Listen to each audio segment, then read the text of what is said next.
¿Cómo les va? Bienvenidos. Esto es Médicos por Naturaleza. Arrancamos con muy buen humor y con mucha información, como todos los días. Hoy vamos a hablar de las emergencias. ¿Qué hacer? ¿Cómo enfrentar una emergencia que puede ser doméstica? Porque en general las emergencias se presentan en situaciones que nosotros no prevemos, como por ejemplo tener un accidente en la casa, tener un accidente en el auto, más allá de aquellos lugares donde obviamente está previsto una cantidad de equipamiento que puede sostener una emergencia determinada. Pero justamente vamos a estar hablando de qué hacer o cómo enfrentar estas pequeñas cosas que se pueden transformar en situaciones realmente muy, pero muy graves si nosotros no sabemos cómo actuar. Robert, buen día, ¿cómo te va? Pero muy buenos días, muy bien, Dolores, por suerte. Bueno, teléfonos las recordamos a todos. 4535-0705, 4535-0706 con el prefijo 011 para aquellos que llaman desde el interior. Nuestro mail. Médicos@tvpublica.com.ar. Y nuestro Facebook. www.tvpublica.com.ar/Facebook Médicos. Recuerden que allí se pueden meter porque pueden rever todos los programas que les hayan resultado de interés y los pueden compartir con otras personas. Y si tienen alguna consulta que hacer respecto al programa de hoy, que vamos a hablar de las emergencias, pero también de otros programas, porque nuestros doctores son muy, pero muy buenos, lo pueden hacer y las pueden canalizar a través del mail y a través del teléfono para que los médicos del programa se las puedan responder y puedan guiarlos a ustedes en el médico que tienen que consultar o a qué hospital público acudir de acuerdo a la patología que tienen. Dicho todo esto, compartimos las pastillas del doctor. La información para compartir. Mini hígados en el laboratorio. El avance, afirman los investigadores del Instituto de Medicina Regenerativa del centro de la Universidad Wake Forest, nos acerca a la posible producción de hígados para trasplante. Antibióticos innecesarios. Una serie de estudios demuestra que existen modas a la hora de recetar. El uso indiscriminado de estos antibióticos puede fortalecer a las bacterias. Bueno, esto lo hemos dicho infinidad de veces, que tiene que ver con situaciones que se presentan por casos en los hospitales de personas que les suministran antibióticos y que no reaccionan positivamente frente a los antibióticos porque es tal el consumo de antibióticos indiscriminadamente, y nosotros siempre ponemos el mismo ejemplo y está el pediatra que me va a dar toda la razón. La mamá que se presenta en el consultorio y dice, mi hijo está con fiebre hace 2 días y la verdad es que no le baja, por favor, doctor, deme algo. Ese deme algo en realidad lo que significa es, deme un antibiótico para solucionar. Exacto. Los antibióticos no son ansiolíticos, no bajan la ansiedad, y el estudio que acaba de demostrar es lo que venimos diciendo siempre los pediatras, que la mayoría de las infecciones en los menores de 5 años son virales. O sea que solo el 5% requieren tratamiento antibiótico. Por lo tanto, como los antibióticos matan bacterias, si la mayoría son virus, el antibiótico no le va a hacer nada y va a generar esta resistencia. Entonces, cuando realmente tenga una infección bacteriana, no vamos a tener antibióticos con qué tratarla. Por eso es tan importante muchas veces tratar de esperar esas famosas 48 horas que decimos para ver cómo evoluciona el cuadro, y de ser necesario, nosotros lo vamos a indicar. Los virus duran de 3 a 5 días, en general, sí, o más, un poquito, ¿no? Más, en promedio una semana. Con una semana estamos bien. Lo que no quiere decir... por una semana. Sí, pero no quiere decir que eso es lo que dura un virus hasta que se muere. No quiere decir que los 7 a 10 días va a tener fiebre. En general, la fiebre dura 3, 4, hasta 5 días como mucho. Esto no hay que tomárselo con humor, hay que tomárselo realmente con la seriedad que requiere, porque después, frente a una situación más grave, como es poder pararle una bruta infección bacteriana a una persona en un hospital, en un sanatorio, lo que fuere, los médicos no tienen recursos para hacerlo. Es así de crudo. Lo comentábamos en programas anteriores. En el 2003 no había bacteria de piel, que es la más común que da infecciones, resistentes a antibióticos de primera línea. En el 2003. Hoy estamos hablando de un 60-70%, ¿sí? En los hospitales. Así que eso es nuevo de los últimos años. Bueno, mini hígados. Si tuvieras que decir en algún momento a una persona que necesita un trasplante, sí, me parece sería ideal decir, mira, voy, consigo uno hecho artificialmente, lo colocamos, funciona perfecto y sería ideal, se acabaría el problema de los donantes. Estamos más cerca de la era robótica que todos imaginábamos en la ciencia ficción, ¿no? Eso es lo que te iba a decir, parece ciencia ficción. Lo que hicieron acá es empezar a esbozar una luz en el camino en lo que tiene que ser con la producción de hígados de manera artificial. ¿Qué significa esto? Agarraron un hígado, le sacaron sus células propias y le dejaron el esqueleto. Es como si uno tuviera un edificio, le saca los ladrillos, pero le deja el hormigón. Y después le volvieron a poner otras células madre, que son células que se pueden transformar en células hepáticas, y se reconstruyeron en ese esqueleto de hígado que estaba. a partir de, por ejemplo, ese famoso cordón umbilical que se guarda para regenerar. Las células madre tienen la capacidad de poder transformarse en cualquier célula, claro, de cualquier órgano. Son células totipotenciales. ¿Por qué? Porque esa célula madre puede ir a hígado, puede ir a riñón, puede ir a cerebro, puede ir a corazón, lo que sea. Bueno, empezó este esbozo de poder fabricar un hígado y a partir de ahí se abre un campo enorme de poder decir qué va a pasar en los próximos 15 o 20 o 30 años con respecto a esto. ¿Se tiene idea de cuál es el órgano que en general más se requiere o que más se espera en la lista de espera del INCUCAI? En realidad el que más se espera es el renal. Lo que pasa es que el renal, como tiene diálisis, tiene una alternativa transitoria hasta que llegue el trasplante, es otra cosa, pero sí, el hígado no tiene reemplazo, por eso es tan importante órganos como el hígado poder ir por este camino. Pero bueno, esto es un inicio de un camino que va a venir en la investigación de los próximos años, porque esto es la estructura, hay que ver después si funciona. Bueno, hablamos hoy de emergencias y uno deseara tener un médico siempre cerca cuando se tiene que enfrentar a una emergencia. Primero hay que saber discriminar qué es una emergencia de lo que no lo es, porque esto también determina y colapsa el sistema de emergencia de toda una ciudad, de un pueblo o inclusive de un país. ¿Por qué? Porque es importante que nosotros nos eduquemos y sepamos cuándo es imprescindible una asistencia urgencia, una emergencia o cuándo no lo es, y esto puede esperar 2, 3 horas, puede esperar inclusive hasta 24 horas. Fuimos a consultar en este caso al doctor Daniel González, que es presidente de la Sociedad Argentina de Emergencias, y esto nos decía. Hoy por hoy es una especialidad fundamental que se acaba de aprobar por el Ministerio de Salud en el último Congreso Interamericano que hizo la sociedad. Es una especialidad transversal. El médico emergentólogo hoy por hoy tiene que saber un poco de todo y además cuando el paciente se declara emergente en la guardia tiene que tratar de salvarle o solucionarle el problema. Si tiene un dolor torácico y piensan que se está infartando, ellos van a acudir a un servicio de emergencia. A lo mejor es algo banal, pero nosotros tratemos de resolverlo. Y tenemos en ese tiempo, que es lo que llamamos el gol estándar, la hora de oro, tenemos que resolver el problema. Es decir, nosotros llamamos esta modalidad o trío fundamental hacer bien, primero prevenir el evento, eso es fundamental. Cinturón de seguridad, cascos, etcétera, etcétera, leyes que controlen las edificaciones, caso del derrumbe que tuvimos, controles de que no haya gente en los pisos, caso del derrumbe. Después está la persona que llega y solucionar y trasladar al paciente. Cómo lo trasladamos, todo eso se tiene que aprender, cómo lo trasladamos, inmovilización de columna, traumatismo de cráneo, en un derrumbe, etcétera, etcétera. Y después cuando llegamos al hospital tenemos buenos servicios de recuperación, ya sea terapia intensiva, etcétera, etcétera. Esa triada es fundamental. Un herido que llega, se hace control del daño y se sabe que es a dónde tiene que ir. Un dolor torácico, como yo hablé antes, o un accidente cerebrovascular, se sabe que viene y se soluciona. De ahí, de la emergencia, va a ir a hacerse la angioplastía en un dolor torácico para poder recuperar esa coronaria, o llevarse a hacer una tomografía computada porque es un accidente cerebrovascular y poder hacerle trombolíticos, etcétera, etcétera. Es fundamental esa hora en una emergencia.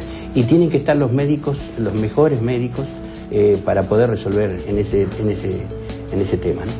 No hay una conciencia en la población de lo que es una recuperación cardiovascular. Y ni siquiera, por ejemplo, en el LEGO. Bueno, no todos los médicos están capacitados, por más que sean médicos, están capacitados para hacer una recuperación cardiovascular, un masaje cardíaco, qué ritmo del masaje, qué hay que hacer. Mucha gente tiene prurito en hacer un masaje, una respiración boca a boca. Ahora sabemos que lo importante no es la respiración boca a boca, hay que enseñarle a la población que es más importante el masaje cardíaco y puede salvar vidas. A veces cuando hay en un domicilio un infarto, un paro cardíaco, hasta que llega el servicio del prehospitalario, hay un tiempo determinado que no es fundamental para la irrigación cerebral. Y a lo mejor uno se da cuenta de ese paro cardíaco por una convulsión, porque el cerebro no registra, no va sangre, y cuando uno se dio cuenta, ahí en ese momento uno tendría que empezar a hacer masaje hasta que llegue el servicio para hacer maniobras avanzadas y poder llevarlo. Ese tiempo es fundamental, ese tiempo es oro. Es nuestro deber ahora formar los médicos y concientizar un poco a la población de lo que es un servicio de emergencias. Y hacer entender a todo el mundo que a lo mejor en un momento el no te metas hay que dejarlo y le puede salvar la vida a una persona. Bueno, y nos quedamos con este concepto, en este mundo tan individualista donde en general estamos más preocupados por lo que nos pasa, por lo que nos viene, por nuestras propias preocupaciones y empezamos a dejar de mirar lo que está pasando a nuestro alrededor. Siempre nos jactamos de ser un pueblo en general muy solidario, pero lamentablemente en situaciones de emergencia uno tiende a no involucrarse demasiado porque asusta, porque da miedo, porque inclusive hasta le asusta la posibilidad de que pueda tener un problema hasta judicial, porque meto mano donde no corresponde y después ¿qué? Me puede venir un juicio y en fin. Lamentablemente tenemos que empezar a pensar desde otro lugar, ¿no? Y tenemos que pensar en que ese momento de oro, como decía el doctor recién, que son algunos minutos, pueden salvarle la vida a una persona. Exacto. Como no. Y sobre todo saber lo que no hay que hacer, ¿sí? Porque hay determinadas situaciones donde uno quiere tratar de ayudar y empeora la situación. Por ejemplo, alguna lesión, sobre todo en el cuello, en la columna cervical, que uno trata de ponerle una mochila o algún saco abajo, sí, y uno lo puede lesionar y lesionar la médula y provocarle una lesión mayor. Siempre decimos que por ahí ese tipo de casos no está en juego la vida. Exacto. ¿No? Digo, cuando está en juego la vida, cuando a uno se le cae una persona literalmente seca en la calle, en un negocio, inclusive en la propia casa, uno tiene que saber qué hacer mínimamente. Más allá de lo primero, como decimos siempre, que el primer recurso tiene que ser llamar a emergencias para después empezar a actuar. Y me ha pasado, a mí en un colectivo. Por suerte viajaba con otros 2 médicos, de una chica que se cayó y tuvo una convulsión. Así que pasa y es cotidiano, ¿eh? No, uno le puede pasar en cualquier lado. Bueno, ¿me está retando por el collar? ¿No? No, pensé que me estaban retando por el collar. Bueno, hablamos y nos metemos de vuelta en la emergencia y debiéramos de empezar sabiendo qué es lo que hay que hacer frente a una muerte súbita. Se le llama entre las mamás la muerte blanca y es en general lo que más asusta, lo que más da miedo. Siempre cuento la anécdota de que no es una anécdota, es una experiencia de vida que mi hermana le pasó con su hijita, que gracias a Dios sobrevivió, pero en ese momento uno de verdad no sabe qué hacer porque papeles, tu bebé se puso negro de un segundo para el otro. Exacto. Y vos decís, ¿qué hago? Bueno, la muerte súbita del lactante tiene eso, ¿no? Que se da sobre todo en menores de 1 año. Hasta hace pocos meses no se sabía cuál era la causa. Sí. Ahora se está investigando, parece que hay una sustancia que se llama serotonina que interviene en la comunicación con las neuronas y que interviene fundamentalmente en todo lo que tiene que ver con el proceso de respiración, en el tronco del encéfalo, esta respiración automática que nosotros tenemos. Bueno, ¿qué es lo que hay que hacer? Lo primero que se hizo fue dar vuelta a los bebés, que duerman boca arriba. ¿Para qué? Para que no haya obstrucción de la vía aérea. Si nosotros vemos cambio de color en nuestro bebé, como decías vos, está pálido o está casi negro, lo que tenemos que hacer, ver es si respira o no. Si nosotros no vemos movimiento del tórax, apoyamos la oreja cerca de la boca y no escuchamos ningún movimiento respiratorio, lo que hay que hacer es dar 2 insuflaciones. ¿Por qué? Porque la mayor proporción de paros cardiorrespiratorios en los niños se debe primero a que se produce un paro respiratorio y después viene el paro del corazón. Cuando vos hablas de insuflaciones, ¿a qué te referís? Respiración boca a boca. Okay. ¿Sí? En el caso de los bebés muy chiquitos, uno puede directamente con la boca, que es más grande la nuestra, cubrir la boca y la nariz del bebé. ¿Sí? Los niños mayores de 1 año generalmente se hace boca a boca. Se hacen 2 insuflaciones. De sacarle la ropa, por ejemplo, que es lo que nosotros hicimos, me acuerdo en su momento con Luna. Se le sacó la ropa pensando que de esa manera se liberaba. No, es una pérdida de tiempo. Porque la muerte súbita es a nivel del cerebro. Entonces, lo que sí puedes hacer es sacarle para ver si mueve el tórax o no. Que ese movimiento, vos te das cuenta si está respirando. Si no tiene ropa. ¿Sí? Claro. Es mejor a veces que escuchar, porque puede haber algún ruido que no te deja escuchar. Vos das 2 insuflaciones, el tórax tiene que expandirse, ¿sí? Tiene que subirse. Después de esas 2 insuflaciones tenés que ver si hay pulso. Siempre tomarlo a nivel central, ¿sí? Porque es mucho más fácil de encontrar, no a nivel del pulso radial en la muñeca, sino a nivel central. Y en el caso de que no haya latidos cardíacos, se hacen 30 compresiones. Estamos viendo ahí en pantalla una imagen muy clara. Si tiene más de 1 año, usar el canto de la mano. ¿Sí? Hay que buscar las 2 tetillas, un poco por debajo y hacer las compresiones, siempre estirando los brazos. Si es un bebé menor de 1 año, es un lactante, con 2 dedos es suficiente. Se puede usar el dedo mayor y el anular o el dedo mayor y el índice. Ahí estamos viendo la imagen, ¿sí? Para estimular. Te pregunto, para tomar una decisión y para tener esto grabado en la cabeza, esto sí o sí, y espero el servicio de emergencia, o me voy hecho una loca y me subo al auto si tengo la posibilidad, o al colectivo, digamos, lo que veo, y me voy al hospital. Digamos, porque esto es clave. Esta totalmente. decisión mental es clave. Nosotros en su momento se agarró a la bebita y se fue al sanatorio. Y bueno, se llegó a tiempo, pero me parece que no es la opción. No es la opción, porque lo más probable es que uno tarde mucho tiempo y estos pequeños minutos que uno tiene sí puedan mantener ese flujo aéreo y flujo sanguíneo para evitar daños colaterales severos. Perfecto.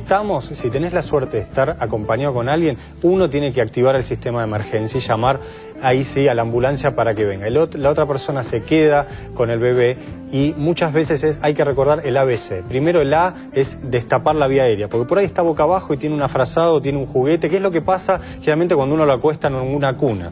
¿Sí? Entonces destaparlo. Después fijarse si respira. Si no respira, hay que hacer la respiración boca a boca. Y si no tiene latidos en el corazón, porque por ahí no respira pero todavía tiene latidos, hay que hacer compresiones torácicas. Igual esto lo vamos a ir repitiendo mucho y en forma continua para sacar este miedo. Esto lo puede hacer cualquier persona y hay que sacarse el miedo. Y es mejor hacerlo que no hacerlo. Exactamente. Esto también es importante. Exactamente. Muchas veces uno tiene miedo, lo estaría haciendo correctamente, el intentar hacerlo va a ayudar, me da la sensación. Los adultos es igual. Es igual. Bueno, en un ratito estaremos dedicándonos con el doctor Berman a qué hacer frente al dolor de pecho, cuándo preocuparnos, cuándo no preocuparnos, poder diferenciar y discernir cuándo esto es realmente una emergencia y cuándo no lo es. Hacemos una pequeña pausa recordándoles que nos pueden llamar. ¿A qué teléfono, Roberto? Al 4535-0705 o al 4535-0706 con el 011 para los que llaman desde el interior. Bueno, en un ratito también estamos respondiendo a todas tus consultas. No te vayas. Estamos aquí para convocarte a una campaña contra el dengue. No podemos permitir que el mosquito que transmite la enfermedad utilice nuestras casas para reproducirse. ¿Y cómo lo podemos hacer? Tenés que tapar los tanques de agua que tengas en tu casa. Tirá el agua acumulada en las botellas vacías y ponelas boca abajo. No dejes que se acumule agua en tu patio y tapá los desagües con rejillas. El dengue es un problema mío y de mi familia. Mío y de mis vecinos. Mío y de mis amigos. El dengue es un problema de todos. Pero con la solidaridad lo vamos a vencer. Necesitamos que vos te sumes a esta lucha.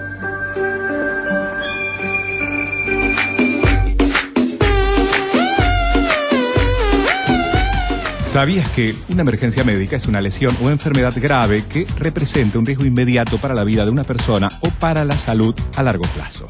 Estas emergencias pueden requerir la asistencia de alguien que idealmente debe estar debidamente autorizado a tal fin, aunque algunas de estas situaciones de emergencia pueden ser tratadas por las propias víctimas. Dependiendo de la gravedad de la emergencia y la calidad de cualquier tratamiento, exigen la participación de múltiples niveles de atención, de socorristas en primeros auxilios hasta cirujanos.